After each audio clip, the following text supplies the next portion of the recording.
एक राधेश्याम नामक युवक था। स्वभाव का बड़ा ही शांत एवं सुविचारों वाला व्यक्ति था। उसका छोटा सा परिवार था जिसमें उसके माता पिता, पत्नी एवं 2 बच्चे थे। सभी से वो बेहद प्यार करता था।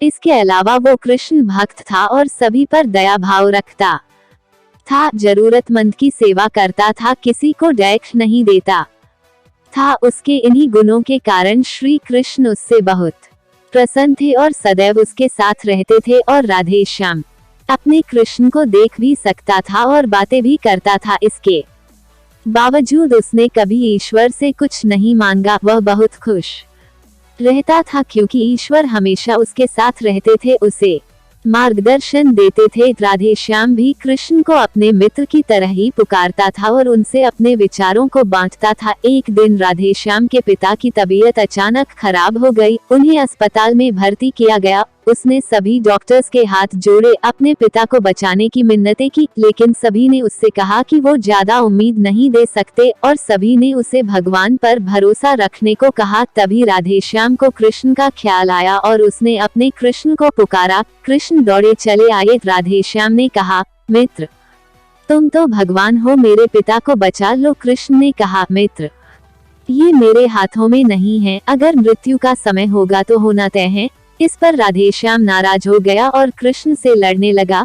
गुस्से में उन्हें कोसने लगा। भगवान ने भी उसे बहुत समझाया पर उसने एक ना सुनी। तब भगवान कृष्ण ने उससे कहा, मित्र, मैं तुम्हारी मदद कर सकता हूँ, लेकिन इसके लिए तुम्हें एक कार्य करना होगा। राधेश्याम ने तुरंत पूछा, कैसा कार्य?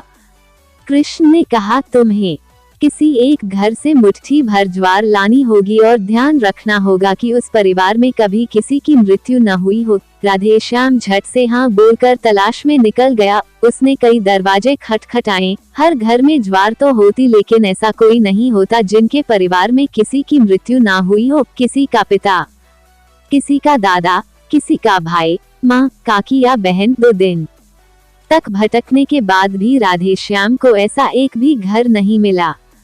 तब उसे इस बात का एहसास हुआ कि मृत्यु एक अटल सत्य है।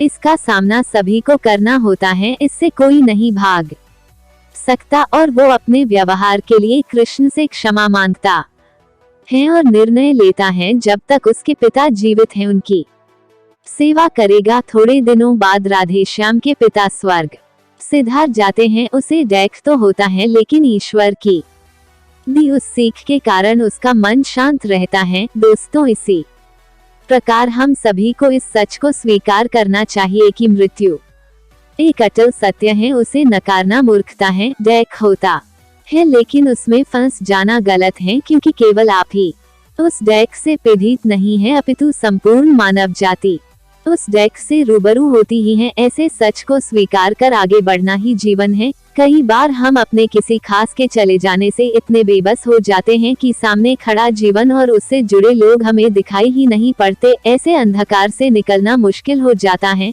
जो मनुष्य मृत्यु के सत्य को स्वीकार कर लेता है, उसका जीवन भार विहीन हो जाता है और उसे कभी कोई कष्ट तोड़ नहीं सकता। वो जीवन के हर क्षेत्र में आगे बढ़ता जाता है। कहानी पसंद आई तो लाइक करें, शेयर जरूर करें, सब्सक्राइब करना ना भूलें।